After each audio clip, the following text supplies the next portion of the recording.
القهوه ليها فوائد كتير جدا جدا ليك، سواء كنت انت بتتمرن وعايز تحسن مستواك في الرياضه، او كنت وزنك زايد وعايز تبدا تقلل وزنك. في الفيديو ان شاء الله هنعرف ايه هي فوائد القهوه، اهم 3 فوائد ليها، وهنعرف ايه هي الجرعات اللي نبدا نستخدمها عشان نبدا نستفيد من القهوه وما تبقاش الجرعه زياده. يلا بينا.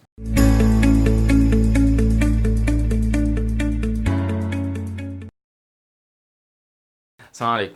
الماده الفعاله في القهوه او حتى الشاي ماده اسمها ماده الكافيين. الكافيين دوت نقل عصبي اسمه اكزايتاتوري نيورو ترانسميتر، معناه ان هو بيزود نشاط المخ. ده بيفسر لينا مثلا عايزين ننام بنشرب قهوه بنبدا نحس ان احنا فايقين اكتر وهكذا. خلينا دلوقتي نبدا نعرف 3 فوائد للكافيين مهمين جدا جدا لينا. اول فايده معانا القهوه وهي حرق الدهون. القهوه تعتبر من اهم حوارق الدهون اللي موجوده عندنا، بتبدا تزود الميتابوليزم عندنا او عمليه التمثيل الغذائي بمعدل 11%. متخيل ان انت بتبدا معدل الحرق بتاعك بتبدا تزوده 11%؟ ده لو انت شربتها الصبح مثلا ساعه بعد ما تصحى من النوم او اول ما تصحى من النوم على طول، ده بيبدا يزود معدل الحرق معاك طول اليوم. طبعا معنى ان معدل الحرق يزيد معناه ان انت تبدا تقل في الوزن. تاني فايده معانا، لما بتكون شارب قهوه قبل التمرين وبعد كده تتمرن، القهوه مع التمرين بيبدا يزود هرمون الادرينالين عندنا في الدم.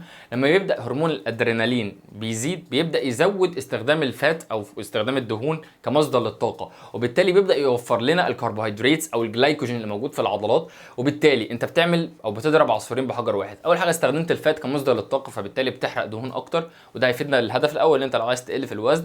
تاني حاجه عندنا ان احنا بنوفر الجلايكوجين الموجود في العضله، فبيحسن مستوى التمرين بتاعك. انت مش ساعات بتوصل وانت في التمرين وصلت لمرحله معينه حاسس ان العضله مش جايبه معاك، او خلاص وصلت لحاجه اسمها الفاتيج او عمليه اجهاد العضله تماما. ده بيساعد جدا ان انت تحافظ على الجلايكوجين ده، ما توصلش لمرحله اسمها الجلايكوجين ديبليشن، ان الجلايكوجين الموجود في العضله عندنا يخلص خالص، وبالتالي مستوى التمرين بتاعك يبقى احسن. ثالث فايده معانا القهوه او الكافيين اللي موجود جوه القهوه، ان هو حاجه اسمها اكزايتاتوري، زي ما قلنا اكزايتاتوري نيورو ترانسميتر. يعني بيبدا يزود وظائف المخ، بيحسن الذاكره عندك كويس جدا، بيزود التركيز. وده بيفسر ليه الطلبه او ليه الناس بتحب تشرب كوبايه قهوه مثلا قبل المحاضرات بتاعتهم الصبح وانت بتذاكر، بيحسن التركيز عندك وبيحسن الذاكره كويس جدا. ثالث حاجه واحسن حاجه ان هو بيقلل الدبريشن او بيقلل الاكتئاب. وده يفسر ليه اعلانات بقى الشوكولاته، والشوكولاته ليه ما بنبقى ناكل شوكولاته بنبقى في عالم تاني من الرومانسيه والريلاكسنج والاسترخاء، تمام؟ لان هو فعلا بيبدا يقلل الاكتئاب، وفي دراسات كتيره جدا اثبتت الكلام ده. دول كانوا اهم 3 فوائد للقهوه. طب انت دلوقتي عرفت ان القهوه مفيده وقد ايه فوائدها، طب ايه الجرعه المناسبه ليك عشان تبدا تشرب القهوه ما تبقاش زادت؟ ما احنا عارفين كل حاجه لو زادت عن حدها بتبدا تتقلب لضدها. فالقهوه على قد ما هي مفيده جدا، لكن الاكثار منها برضو مش كويس، بيبدا يعمل اعراض جانبيه شويه. فالجرعات بالنسبه لنا هتبقى بالنسبه للشخص الادلت او الشخص البالغ 400 مللي جرام عندنا، يعني حوالي 3 كوبايات قهوه في اليوم، من كوبايه ل3 كوبايات، دي النسبه المسموحه.